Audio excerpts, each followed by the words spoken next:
चलो बहुपद हो गया है ना। बहुपद में ध्यान देंगे, जैसे हम लोग देखते हैं कि जैसे 2x plus 3y equal to 4 इस प्रकार से रहेगा। तो ये भी यहाँ पे x और यहाँ पे y, ये भी है मतलब x और y, इसको ऐसे हम लोग क्या बोलेंगे, x और y को चर बोलेंगे, है ना। यानी दो चर में ये समीकरण के रूप में हुआ। ये कौन रूप में हुआ, समीकरण के रूप में। और एक हम लोग देखेंगे बहुपद, जैसे मान लीजिए 2x प्लस 3 हो गया, ये हुआ बहुपद। बहुपद और समीकरण में यही अंतर है कि बहुपद जो है बहुपद में बराबर में कुछ भी नहीं रहेगा, और समीकरण जो है समीकरण में बराबर में भी रहेगा। अब यहाँ पे ध्यान देना, जैसे ये है 2x प्लस 3, तो इसमें पदों की संख्या कितना है, एक पद है, दो पद है, एक और एक दो पद है ना, दो पद है, तो ये द्विपदी बहुपद कहलाएगा। क्या कहलाएगा, द्विपदी बहुपद, है ना। जैसे या एक आध दो पद और रहा तो वो जितना भी पद रहेगा उतना पद का बहुपद कहलाएगा।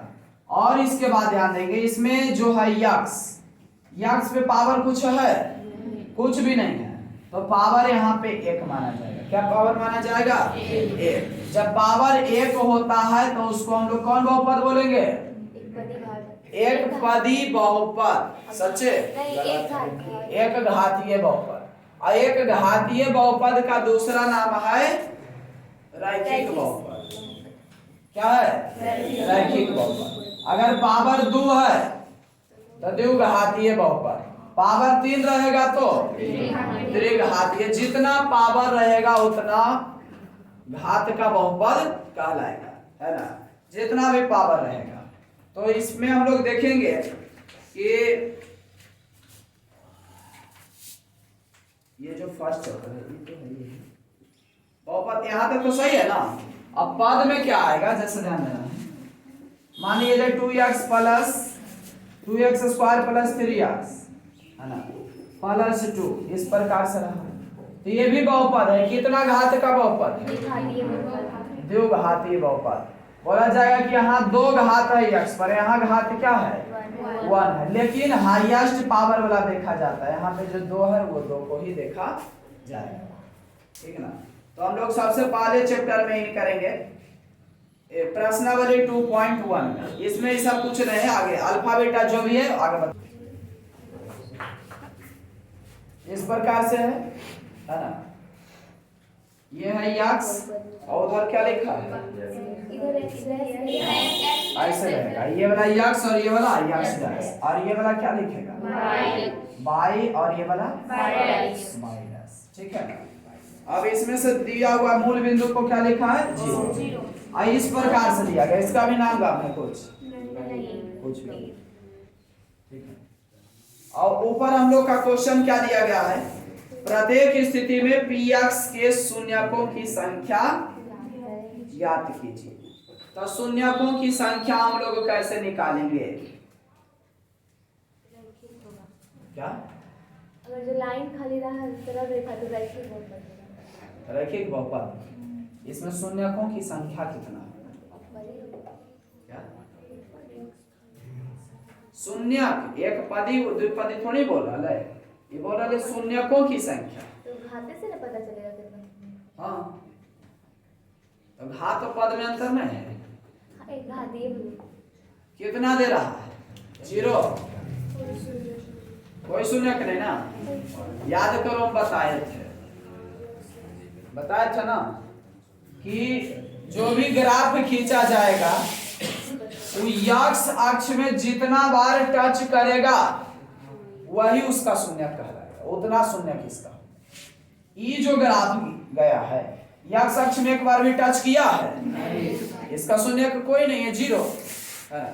दूसरा जो क्वेश्चन गया है ध्यान देंगे, इसको मिटाएं, यानी इसमें क्या लिखना है, कोई भी शून्यक इसका नहीं। चलिए कंप्लीट। ये दूसरा क्वेश्चन जो दिखाया गया ध्यान देंगे,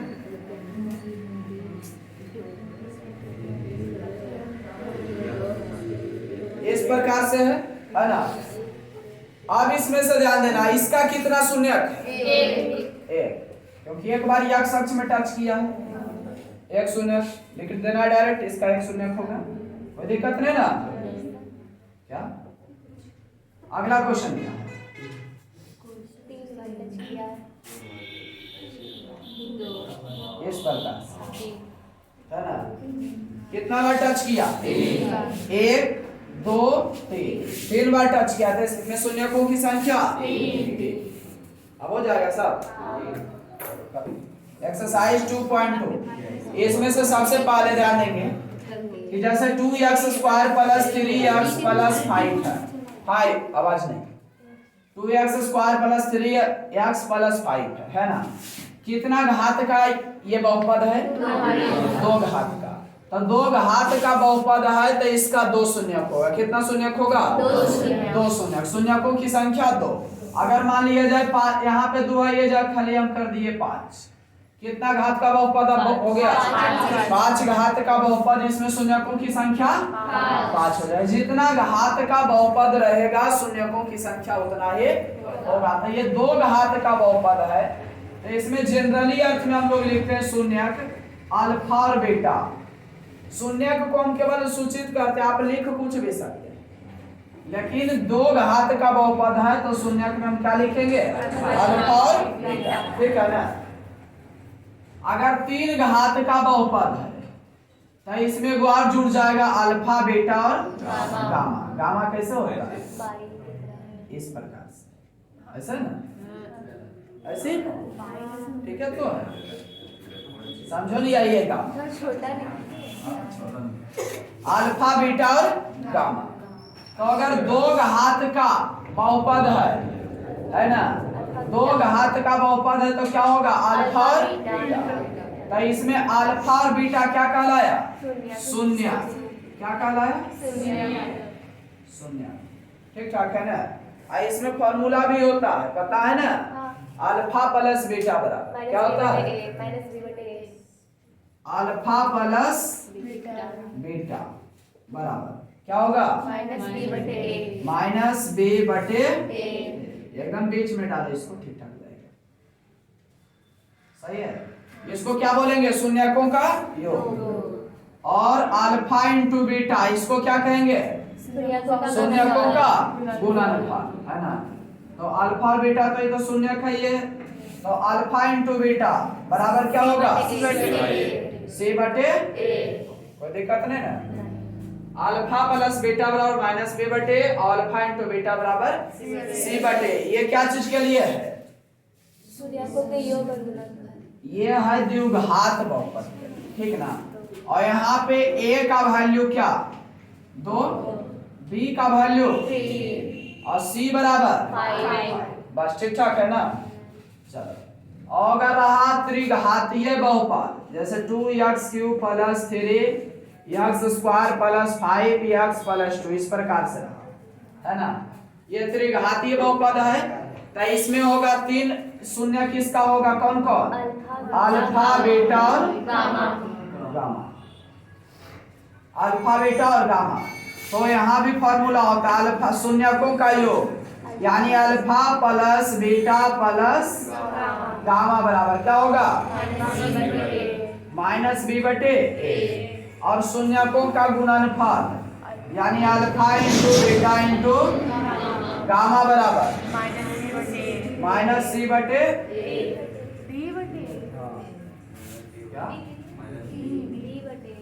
-d/a, ठीक है।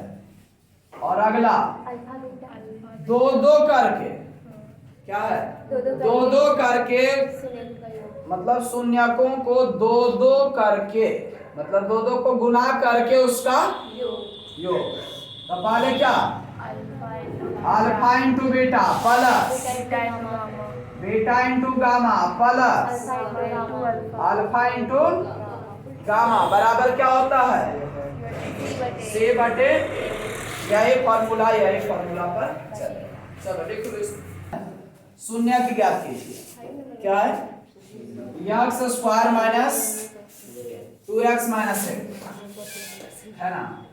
शून्य की ज्ञात कीजिए।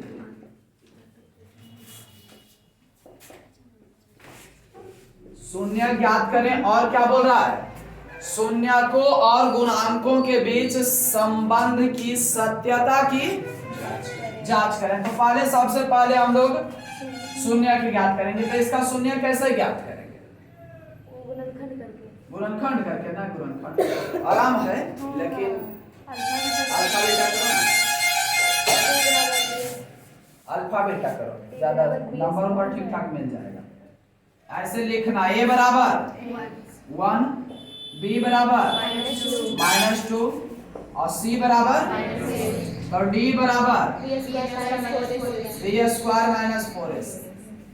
तो b का वैल्यू कितना है, -2 का स्क्वायर और -4 इंटू a का 1 और c -8।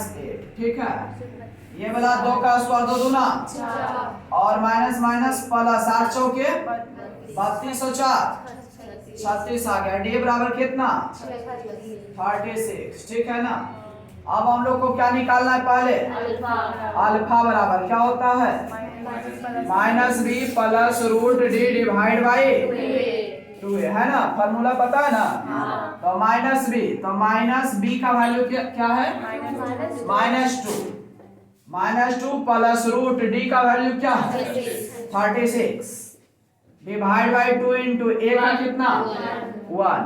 इसको आगे बढ़ाओ, माइनस माइनस प्लस 2 हो जाएगा, प्लस 36 का वर्गमूल कितना 6 और ये तो 2 ही रहेगा है ना। 8 डिवाइड बाई 2 यानी कट कर क्या गया 4। अल्फा बराबर कितना 4। अब आगे निकालना है क्या, बेटा। बेटा बराबर यही है, केवल यहाँ पे क्या होगा, तो -b minus root D divide by 2a। तो सब चीज तो यही होगा, केवल यहाँ पे माइनस होगा ना। करें डायरेक्ट या पूरा करें,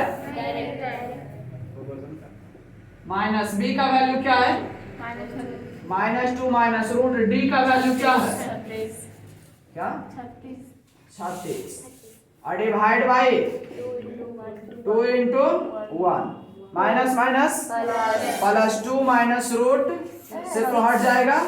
अब क्या लिखाएगा 6 divide by 2 -4 divide by cut कर क्या आया -2 यानी बीटा इक्वल टू -2। ठीक है ना। अल्फा बराबर 4 और बीटा बराबर -2। अब यहाँ तक तो निकल गया, ये आंसर आ गया होगा, शून्य का आ गया होगा। अब हम लोग संबंध का सत्यता की जांच करेंगे, है ना। ये सर लिख दें, नीचे दिख रहा है उसमें सत्यता की जांच के लिए ध्यान देंगे। हम लोग को अच्छी तरह से पता है कि अल्फा प्लस बीटा बराबर क्या होता है -b/a, है ना। दोनों साइड रख कर आराम हो जाएगा। अल्फा का वैल्यू कितना 4, बीटा -2। इसको दूसरा नियम से भी जांच किया जाता है, लेकिन ये वाला सबसे हल्का है। b का वैल्यू क्या है -2 डिवाइड बाई a का 1, है ना। ये वाला ध्यान देंगे 4 प्लस माइनस -2 और ये क्या है, ये वाला माइनस माइनस तो प्लस हो जाएगा ना, तो बटे 1 यानी नहीं दिख रहा है। एक घाट कर कितना आ गया 2 आ गया ना, इक्वल टू यहाँ पे लिख देना है LHS इक्वल टू RHS।